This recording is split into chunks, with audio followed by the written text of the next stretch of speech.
Poppy Playtime is a puzzle-based survival horror game where you're trying to discover more about the dark past of the Playtime Co-Factory. While every living human in the factory is presumed dead, you are not alone. You are chased and hunted by countless, hungry, bloodthirsty monsters. But here's a question. Can I beat the game of one life? At the time of recording this, there are 4 installments in the Poppy Playtime story. Chapter 1, 2, 3, and 4, with Chapter 5 set to release sometime later this year. And just to make this as clear as possible for all of you watching, here are the rules I like to follow during this challenge. If I die at any point, regardless of which chapter I'm playing, I must start back over at the Chapter 1. I am, however, allowed to reload the most recent checkpoint if something breaks that shouldn't happen, like my hand getting stuck way off screen, or if a battery falls into the void, which we'll go over that later. If I die to a bug or glitch, I don't always have to reset. I did reset after some deaths due to bugs, but not all of them. I use my personal best judgment along with chat's opinion on whether or not I should reset. And finally, almost all the footage you see during this video was in fact live streamed over on my Twitch channel, so that way I had VOD proof of everything. All the VODs are available over on my VOD channel, link will be in the description, and I will make sure I let you guys know which of the footage was not live streamed. But without further ado, let me go ahead and tell you about the challenge that nearly broke me. Chapter 1 is thankfully quite easy and short. Released in October of 2021, this was the official introduction to all of what is Poppy Playtime. It starts with us receiving a letter presumably from inside the factory, years after us, the players, stopped working there. Then, it cuts to us at the entrance of the factory. After looking around a bit, we can deduce that we need to look at the colors of this train in order to be able to open this door over here. Here is where we're introduced to the grab pack. This grab pack makes everything in all these chapters possible. Without them, we are utterly useless. The grab pack was used when the factory was open to navigate around, and different hands allowed you to get to different places. We must use this blue hand to open the next door, where we get to see Mr. Huggy Wuggy himself. Then the power short circuits, and when we go to open the door, the key for the door conveniently just so happens to fall right into Huggy's hand. Once we open this door, this is where we learn about how a lot of the puzzles in this game work, where we have to use our hand, or hands, to get the power from point A around all of the necessary power poles and end the circuit at power point 2. Where's Huggy? Anyways, so after returning to the main hub and seeing Huggy is gone, we move on like nothing happened. We then make it to a room with the red hand in the glass box. So after getting the blue, red, yellow, and green battery, we can activate the crane and get the red hand. Then, for some reason, we went onto the no entry conveyor belt, where we are then led to another room to solve a puzzle, and we can move on to the build a friend room. In this room, we aren't able to leave without a toy. So first we restart the power, pull some levers, then we get our toy.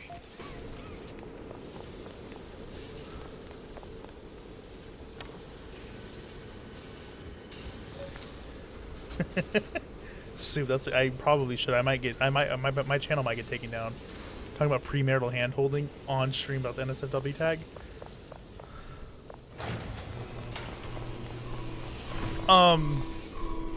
He's right behind me, isn't he? Oh no. I don't want to restart. I know it's gonna happen, but goddamn it, I don't want to have to restart. I don't remember this chasing off the top of my head. Hi, Huggy.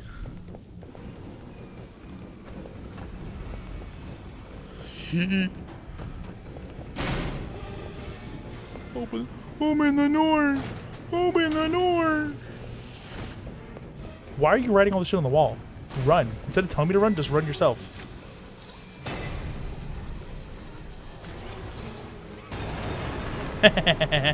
Fucking idiot. God, how'd you not see that coming, you libtard? So after we absolutely humiliated Huggy, we ran across the catwalks, where we found the red poppy that we saw in the intro. Upon opening the door at the poppy, we seemingly step into the damn back rooms, I guess. Going down the stairs, we open the double doors, and this is where we find the one and only Poppy Playtime in this glass case.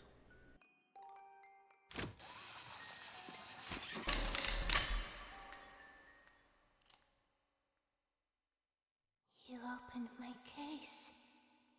And with that, we made it through Chapter 1. Chapter 2 came out in May of 2022, and oh boy was it a great follow-up. The devs of the game took what was great about Chapter 1 and just ran with it, making more complex and risky puzzles, increasing the number of threats in the game, and they overall just made the game more difficult in the perfect way. The chapter picks up right where Chapter 1 left off. You see the open case with no Poppy in it. You then have to backtrack a bit to get to a door that we ran past behind a bookcase in the previous chapter. Here is where you're introduced to the swing mechanic. This mechanic was a great add-on to the game, and overall great add-on to the mechanics of what you can do with the grab pack. But in this chapter, it is a little buggy. We'll see more about that later. After getting this key, we can open the office door and crawl through this vent. Alright, anyways, I'm leaving.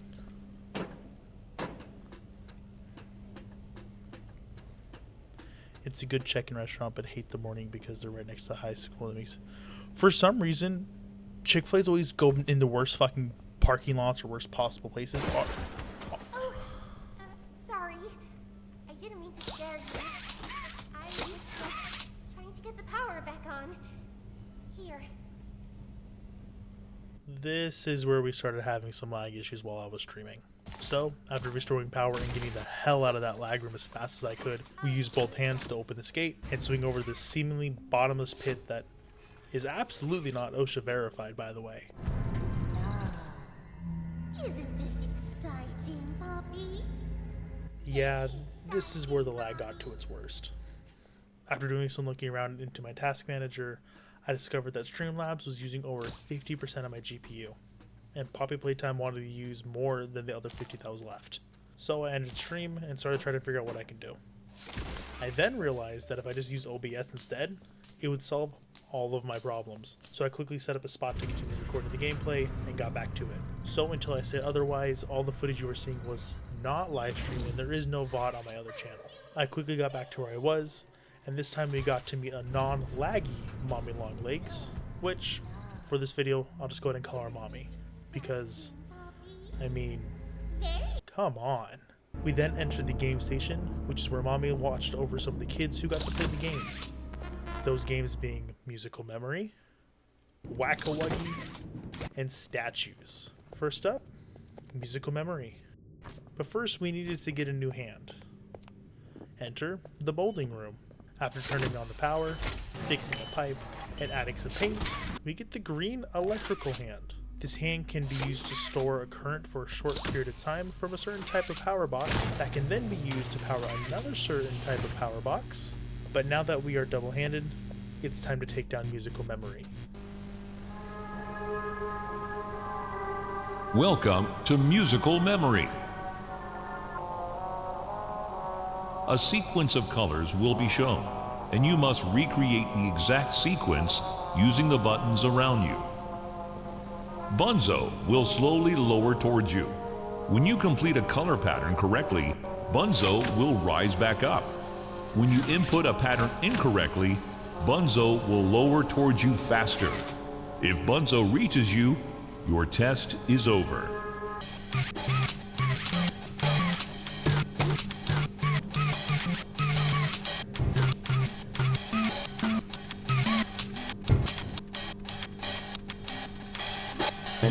Heart lights red, omega lights, omega smiley face, question mark, light forwarding.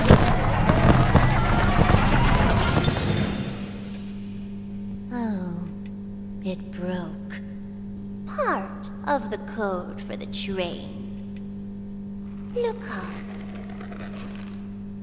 I don't want a chance of dying, so I'm gonna take it. Mommy was hoping the game could last a little longer. It's okay, though. Mommy knows other ways to play with you. Hey, yo. Shit, you want me to wait right here, or want me back at the train station? So, after getting part 1 of the trade code and getting more mixed signals from Mommy than you did from your ex-girlfriend, we moved on and made our way back, where we needed to use this crane to move this heavy-ass dinosaur and solve another quick power line puzzle. After doing so, we made it back to the game station, where it was time to do Whack-A-Wuggy. Welcome to Whack-A-Wuggy. Around you are 18 sizable holes. An adorable Huggy Wuggy toy could appear out of any one of these holes. If one comes out, hit it with your grab pack. That's all. Good luck.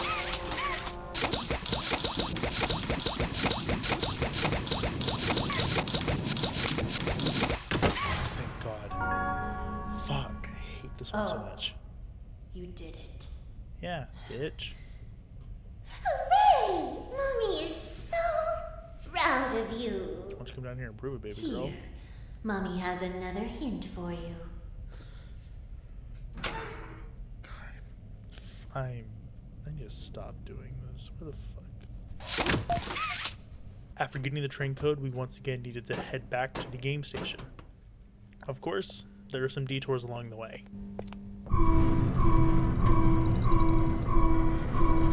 Is that Huggy Wuggy?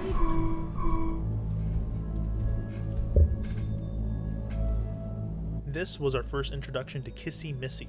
She'll be a lot more relevant to the story later, so just keep her in your mind. After leading Barry to his demise, we moved on back to the game station. And it was time for statues. After a quick power line puzzle, we got to the statues room. I swear to God. I swear to God. If this kicks my butt. Welcome to Statues. The rules are simple. The lights will turn off. You can move through the obstacle course at this time. However, when the lights turn on, you can look around but cannot move. You may move again once the lights turn back off. Ah, there it is. The lovable PJ Pugapillar will follow I you. don't like Pugapillar. If PJ reaches you, your test is over. This is That's all. awful. Good luck. At this point, I was feeling pretty good. After easily taking down Huggy, breezing past Musical Memory, and blowing through Whack-A-Wuggy, I was ready to just go ahead and make it through statues no problem and move on to the... I died. I don't know how Pugapillar got so much ground on me, but he did. With that comes our first reset.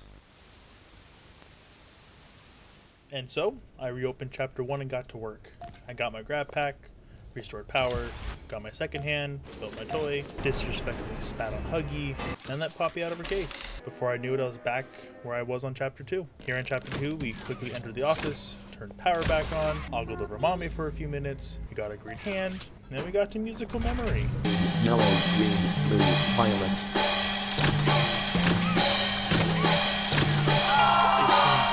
Blue, green, yellow, green, blue, violet.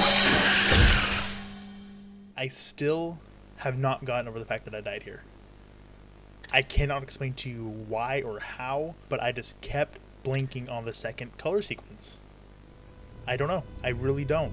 But, you know what? A death is a death. So, we once again flew through chapter 1, getting our grab pack. We turned on power, got our hand, built our toy, killed Huggy, and freed Poppy. And we're back at chapter 2 again. We got into the office, we turned on power, The train code to escape. Mommy got her green hand, and we're back at Musical Memory. But this time, I wasn't being an idiot, I actually beat it. And so we got back to Whack-A-Wuggy. After a little time passed, we got back to statues, and this time, let me tell you, I was ready. I did my research, watched the playthroughs, read some guides, because I was not about to die to Pugapillar again. I was tightly wrapping those corners, slamming those rings, crawled through those tubes, jumped over those boxes, and then this happened.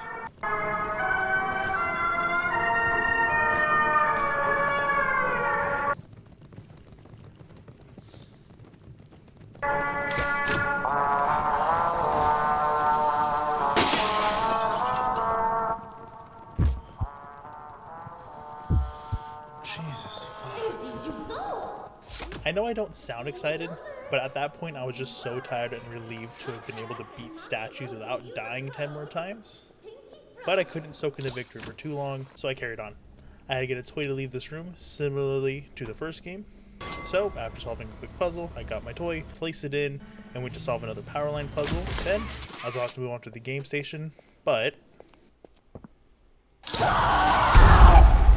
I asked you to play fair, and you cheated! I hate cheaters! Now, we're going to play one last game! It's called Hide and Seek! 10. 9. So after running for mommy for a few minutes, I came across this room that had 4 colored levers in it. After pulling them in the correct order, we moved on.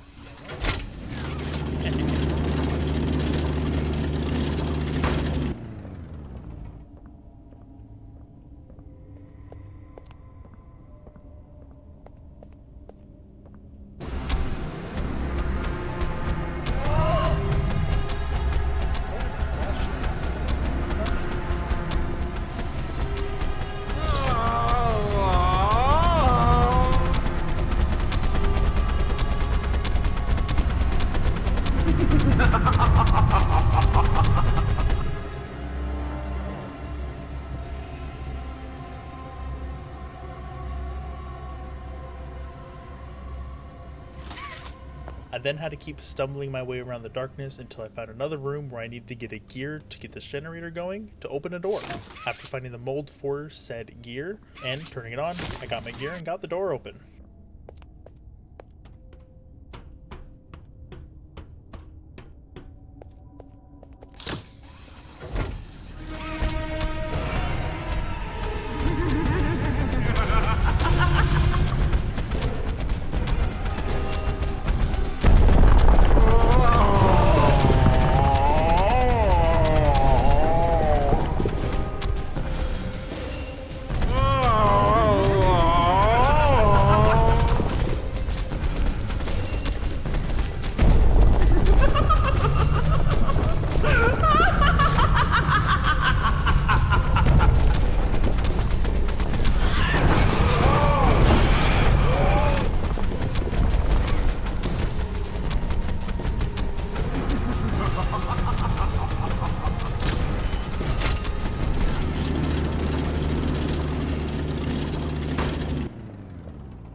And just like that, I was in the clear. I was able to outrun mommy.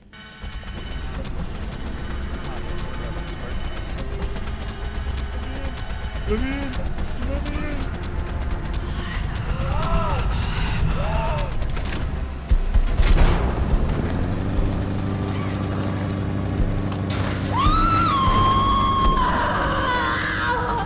What have you done? You make me part of you! You can't do this to me!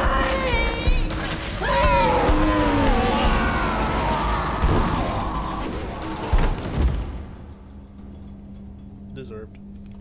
Now with mommy dead, I was able to return back to the PlayStation. We freed Poppy again. We got aboard the train and we took off. I was so scared she'd put me back in that case. But you saved me. You are perfect. Too perfect to lose. I'm sorry. I can't let you leave.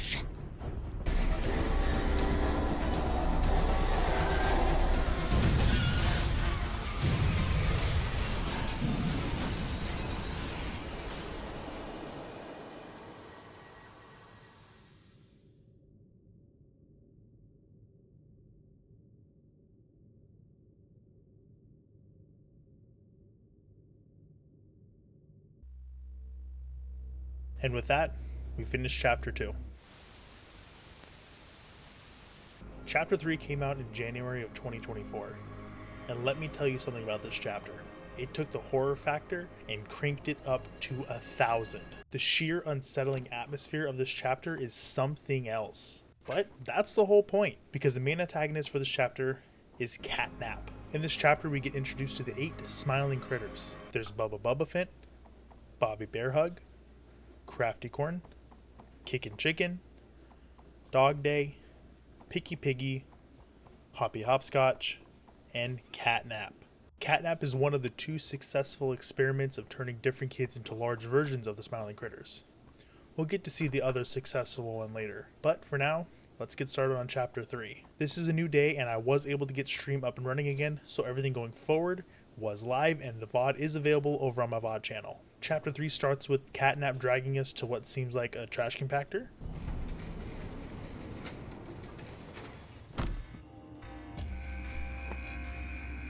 After making it out and making some easy jumps onto some pistons, we make it towards the exit. We got a big-headed ass child supposed to be with Tyler. Oh, well, don't die on this. Whee!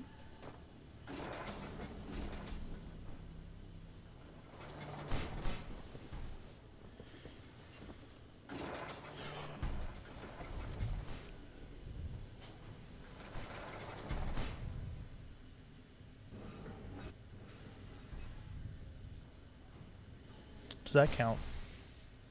I cannot express my absolute disappointment and annoyance at that moment. I genuinely contemplated not counting that as a death, but it was due to a skill issue, so I restarted. So we rebooted chapter 1 and got started. I got my grab pack, got my red hand, disrespected Huggy, freed Poppy, and we opened chapter 2. We got the key, drooled over mommy, got my green hand, beat music memory, whacked some wuggies, escaped statues, killed mommy, crashed the train, and we were right back into chapter 3. Except this time, actually made it past the pistons, so we got to make our way through the tunnels to a gondola. This gondola takes us to what is called Playcare. Playcare is a whole tiny town-like orphanage within the Playtime co-factory. There's a school, toy store, playhouse, a counselor's office, and home sweet home. On our way to Playcare, we found a ringing phone, and on the other end, we got to meet Ollie. Ollie plays quite an important part in this chapter, guiding us around and telling us where to go. And so once we got into Playcare, Ollie instructs us to go to the statue in the middle to get a key to the gas production zone. Upon entering the production zone, we are given the new purple hand. This purple hand allows you to boost yourself upwards into the air using any one of these purple hand panels on the floor. Once we restore power and then go to move the red smoke over, because for some reason that's something we have to do, the power goes out again.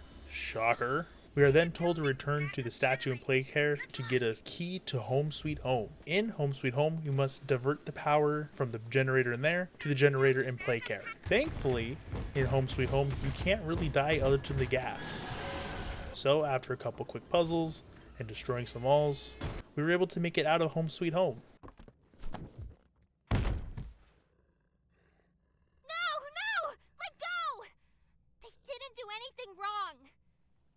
We're actually here to help. Anyways, we then diverted power back to the Playcare main generator, and we got a new key to the school.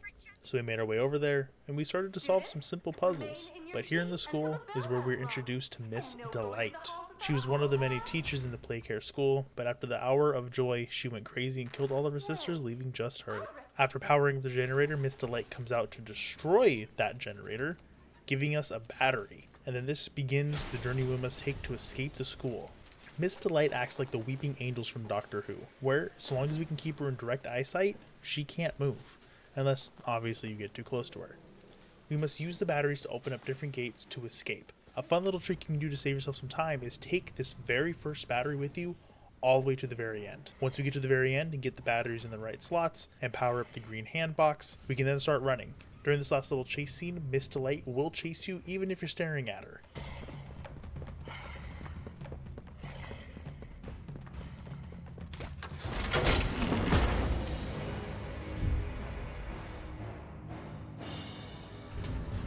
We must now make our way back to Playcare, but right as we round the corner after the chase, we find this flare hand. And it's pretty self-explanatory, it shoots flares. After solving some fun, daring puzzles and observing Catnap T-pose on a bunch of corpses, we found ourselves in some sort of jungle gym play area, where we must escape from an absolute bombardment of the little versions of the smiling critters. We must use our flare hand to scare them off, and if they get too close, you die. After moving 2 different blocks onto 2 different buttons, we successfully escaped from a section. We go down some stairs. We were faced with the second successful experimentation of making big versions of the smiling critters. Dog Day. Dog Day isn't nearly as big as Catnap, and he's actually on our side. No! Leave me. Please, just go! Anyways, I really hope I don't fucking die. Get me out. Okay, come on. I got this. I'm just butter, you know? I'm just butter. Dog Day ain't got shit on me, bro.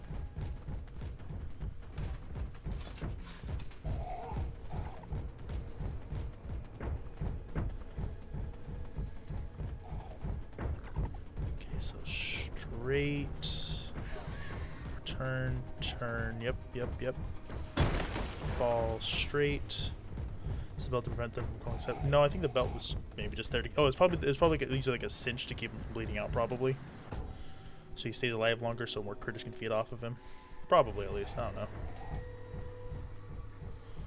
And then, boop.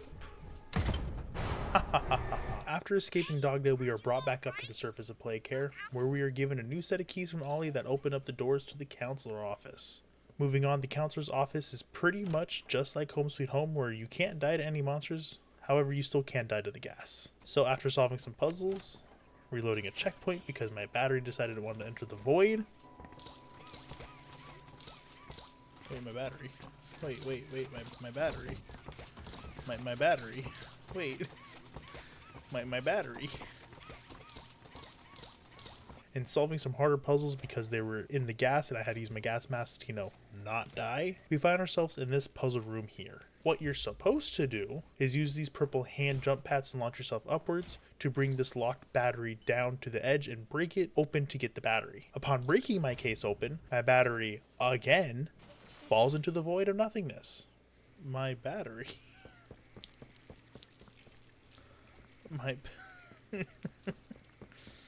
So after yet another checkpoint restart, I was able to break the battery properly this time and move on. We were then able to power up the new generator and make our way back to the vents to the main part of the counselor's office.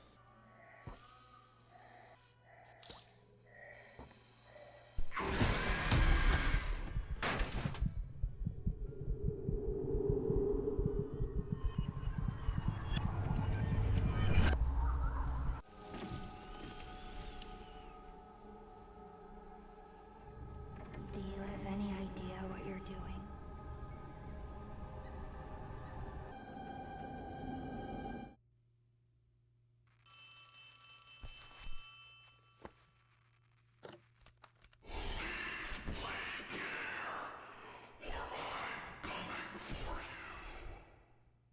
After going on one hell of a trip for a few minutes, we got to leave the counselor's office and went back to the main area of Playcare. Ollie tells us to head back to the main generator with the counselor office's power cord in hand, and then Ollie somehow breaks the laws of physics and sends us this massive ass battery down this tiny little thin tube. But, ignoring the blatant physics defying battery, we take the battery back to the gas production zone.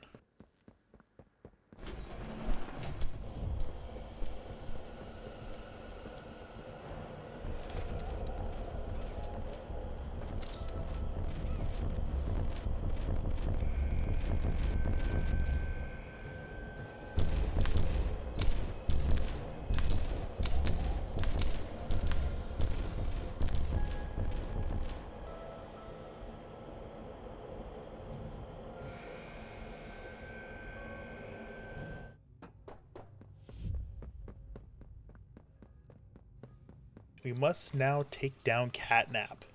There are 5 different places where Catnap can attack me from, those being these 4 hallways and this vent above me. We have to use the batteries we were given and green hand charges to power different smoke exhausts to deter him away, and if he comes from the vent above me, I just simply close the vent on him. But as the fight goes on, I must use the batteries I have here to continue to power this green hand power box. What makes this more difficult is since there's red smoke everywhere, I start hallucinating and my screen starts turning. You see fake catnaps coming down the halls and you must shoot your flare gun at them to verify if that catnap is real. Truthfully, I was really worried about this fight because back when I very first did this, when I first got this chapter, I died several times because on this purple jump pad I would over scroll and miss the green hand and I wouldn't be able to power it and I'd die. I had to see Jesus.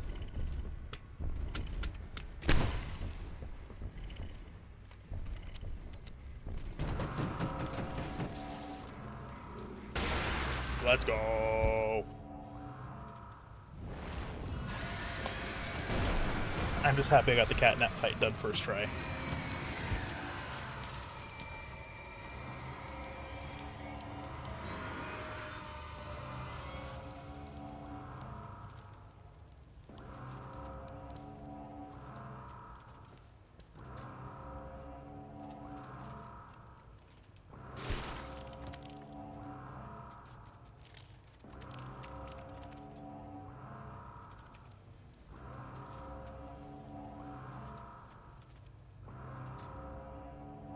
And just like that, we defeated Catnap.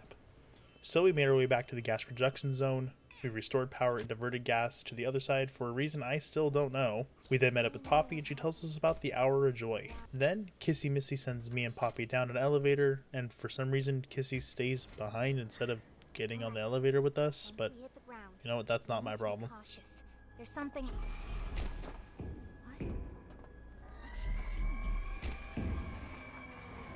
No! No! We're coming! Just hold on!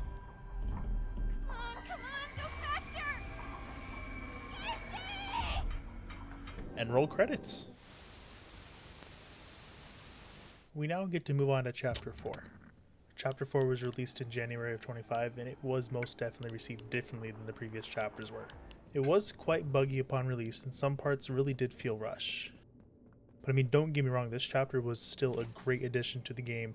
It just unfortunately didn't quite have the same polish as the previous 3 chapters. At the time of recording this, it's been about a year since the release of Chapter 4, and we still don't have much information regarding the release date of Chapter 5. I have been seeing some speculation online about a release being within Q2 of 2026, so we'll just have to wait and see. But Chapter 4 begins with us continuing our elevator descent from Chapter 3, where Kissy got attacked. Poppy then leaves us at the bottom and goes to check on Kissy. After solving a puzzle and running around a cave, we get a proper introduction to the Flare Hand. This is where it tells us that the Flare Hand can be used to burn some ropes and make some different canisters explode.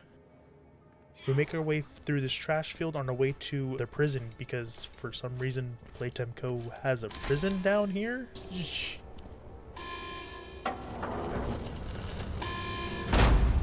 That's bright.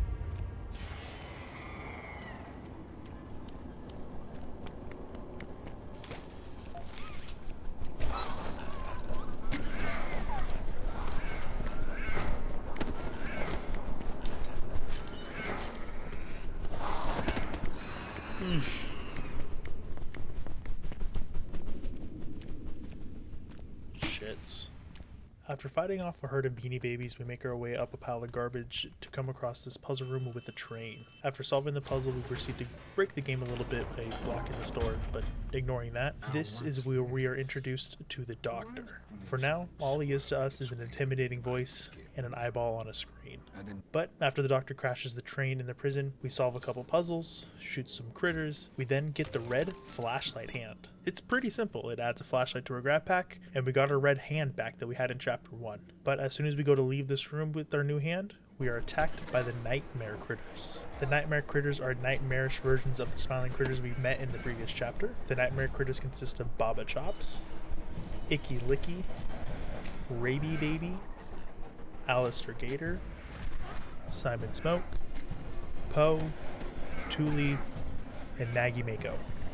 After barely surviving the onslaught of these evil versions of the smiling critters, we make our way to this red vault door, where we need to use our red hand to open another door, where we get a key card and get to open the next part of the prison. Once we enter this next section of the prison, the Doctor floods the place with the red smoke that we got to see in the previous chapter. We need to run through this brief but stressful puzzle to get to the room on the top floor to shut the gas off. After doing so, we are brought to another quick puzzle room, then we are brought to where the Doctor introduces us to Yarnaby. Yarnaby is a lion with a really weird mouth, and he's made of yarn, obviously. After going through 2 rooms without being detected by Yarnaby, we come across this very not suspicious long corridor. Oh no, is that the Yarnaby?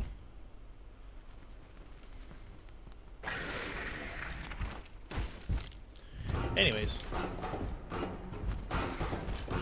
Ooh, yeesh.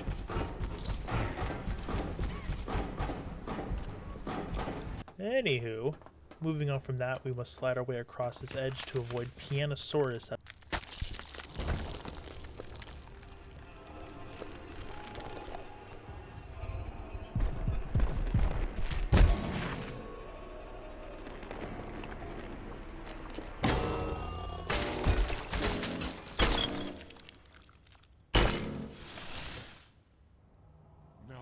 That hit the spot. I haven't eaten in weeks. Hiya there, pal. So Don't that's worry, Doey. I won't eat you. Doey is actually a good guy and most certainly won't go crazy and attempt to kill us later.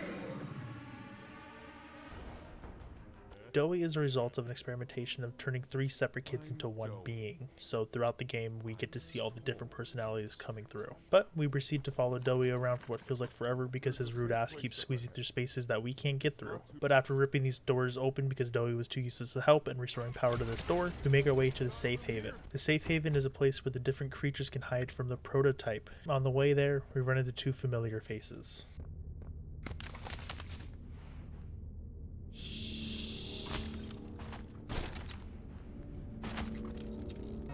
When I say so, we go. Go! After entering the safe haven, Poppy explains to us that the plan is to free as many of the orphans as possible and then blow this whole place up, killing the prototype in the process.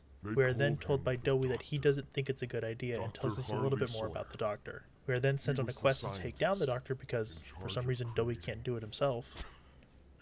Pussy. So we quickly solve a power line puzzle, and as we go to open these new doors, we hear Yarnaby on the other side. So we quickly run away as the doors start to open, and this is where we are thrown into one of the most annoying and time-consuming challenges in the entire game. We must escape No Man's Land. But here's the thing. Yarnaby is hunting us down the entire time. He's attracted to any noise, so if we sprint or use our grab pack, he quickly makes his way to us. And to make it better, his programming always has him hovering around exactly where you need to go. And the audio in this section is awful because it always sounds like he is right next to you, even if he's on the other side of the map. But after pulling this lever and hitting this button to open this door, we are in the main area. We then flip this lever, hit this button, use this blue hand pad, pull this lever, hit this blue hand panel, and this one, and this final one. We got part 1 done. We must now use this lever to open this door, get this key card, pull this lever, use the key card, hit this button, then this button, then finally flip this lever. I know what y'all are thinking. Oh, that's not that bad. Probably took like what? 10, maybe 15 minutes? To that I say go watch the VOD. I spent so much time hiding and waiting around for Yarnaby to stop loitering around right outside of my little hidey hole. This took almost 30 minutes. And I really wish that I can tell you on my very first time ever playing this, it didn't take me well over an hour. But we got past it and we are done dealing with Yarnaby. Thank God. This goes behind me for a second so I can get this open, and then it should be the chase scene. Which is pretty not difficult, I think. Let me out. Whee!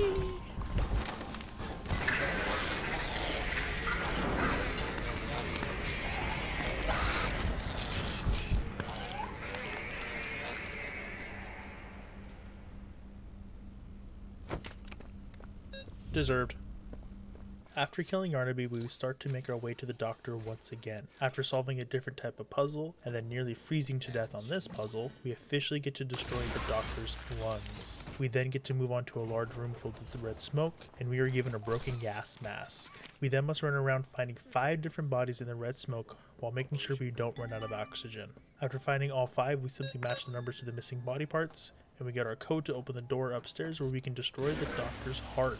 As we round the corner after leaving the room, we are attacked by a nightmare critter who destroys our gas mask. As we are making our way closer to the doctor, we jump over this thing of electrified water, and in doing so our hand gets shorted out and we can no longer use our right hand at all. I forgot about this boss. Just like oh, them, I didn't even want to start it yet. blind, scurrying little rat.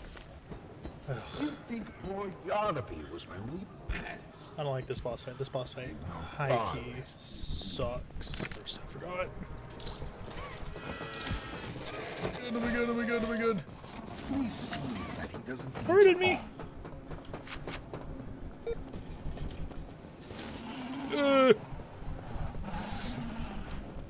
Can I get in? Let me in. Do you believe you're After a way too stressful game of cat and mouse with Baba Chops, we then get locked in this room where the doctor tells us we must kill this creature in order to leave, or all the creatures from the previous room will break in and kill us. After ignoring what the doctor said and just simply pulling ourselves out of the room, we move on. Afterwards, we come up an elevator and we come toe to toe with the doctor himself. Whee! Not even the ground beneath your feet. Hello, doctor. Fuck.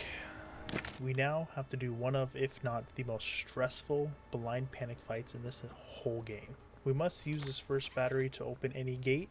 In each gate, we can find another battery to open the other gates. The goal is to open all the gates and power on all the panels to move on. But what makes this difficult is A, you can't see much. B, you only have one hand. And C, there's an endless number of the doctors trying to chase you. You can take one hit before you die. 2 if they're quite spaced out. The first time I ever played through this, I managed to make it out without dying somehow, but we were off. Opening the first gate, having a few close calls, but we got the battery and opened the next gate quickly. After running through the next gate, we were able to narrowly make it to the battery and start to run back. How this works? Oh no, I just did a side circle. I just did a giant circle. Ah, shh. Are you?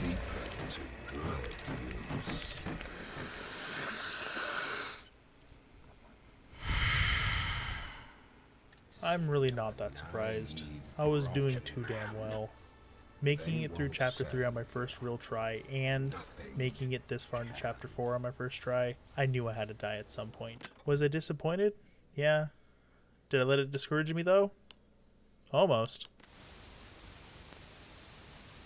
So, we reopened chapter 1 and got to it. Getting our grab pack, red hand, killing Huggy, and bring Poppy. Then in chapter 2, we met Mommy, memorized the colors, beat some Wuggies, made it through statues thankfully, killed Mommy, and crashed the train. Then in chapter 3, we got past the Pistons, got to play care, made it through Home Sweet Home, got past Miss Delight, made it through the playroom with the smiling critters.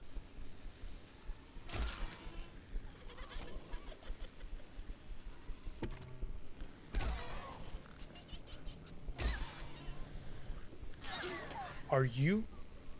I really don't know how I died, but okay. I'm assuming that I got too close to the edge and the critter was just about to jump up at the exact same time and it was just poor timing. But anyways, I moved on.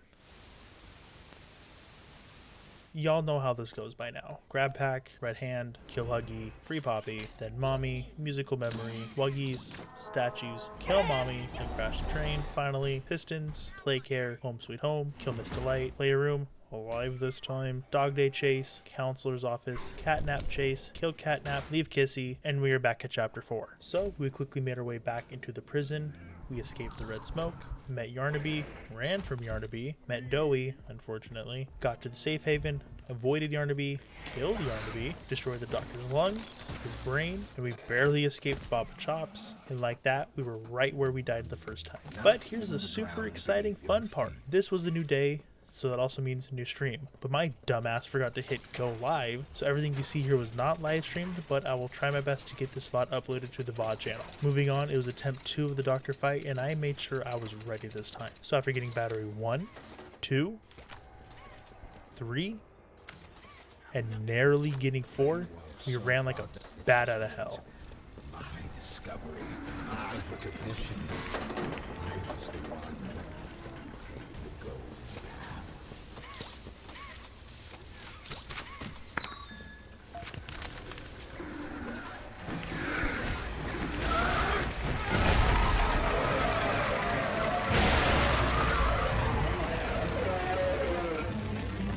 With that, we were able to move on and get the Omni Hand. This Omni Hand is basically an all-powerful, all-access hand with 4 uses. We then return to the safe haven where we need to reboot this generator after talking to Dowie and Poppy. We are then sent down to the foundation where we need to collect 4 bombs and place them around these pipes, and we need to get the red smoke into this storage tank because Poppy wants us to blow everything up. Upon doing so and escaping the foundation, we meet up with Dowie.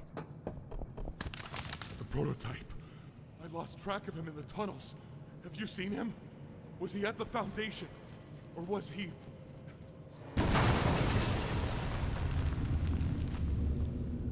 Oh, no. Once we make it back to the safe haven, we are confronted by Dowie, and it doesn't quite go very well. I'm so sorry. I failed you.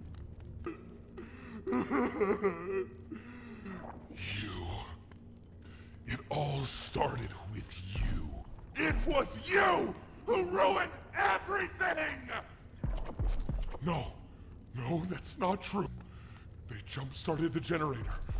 They destroyed everything! I'll kill you!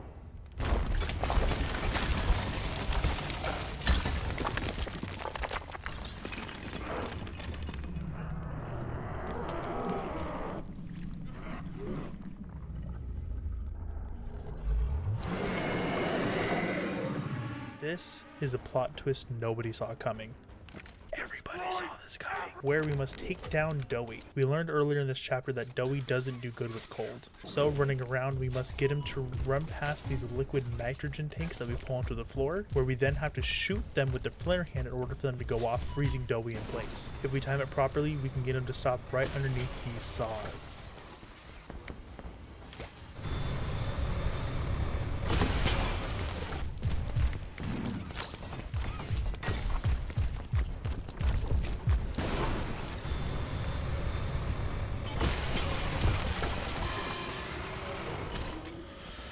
Oh, thank God.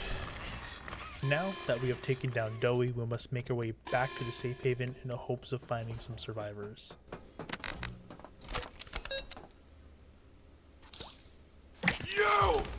You and Poppy!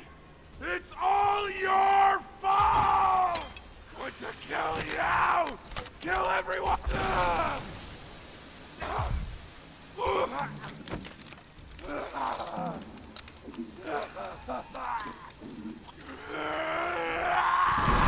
Can't trust anyone!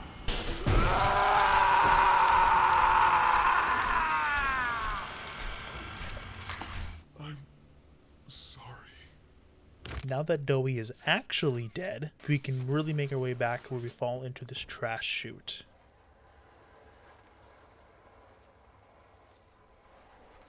Ollie! Ollie! You hear me? Ollie! Ollie! Something's gone horribly wrong. The safe haven... Shelf ventilation block B6. Is this where you are, Poppy? What? Stay where you are. And listen closely. What are you going to do with me? I've got something special in mind. I prepared it just for you. I can't go back in the case. I can't. I'm sorry.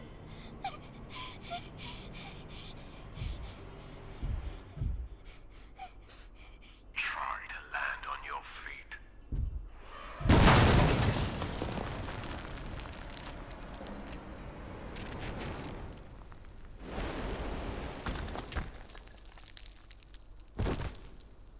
We survived this somehow, but we are now forced to just wander around figuring out where to go. After some time, we come across this room with a tape in it.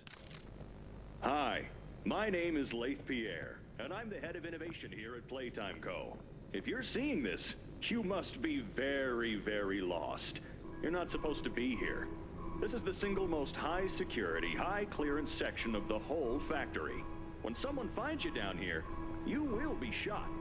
And before you get any ideas, don't think you can just sneak away either. No, the second you put this tape in, it set off an alarm. So if anyone's home, they know exactly where you are. Pretty nifty, huh? Security is very important to us here. If I were you, I'd start running.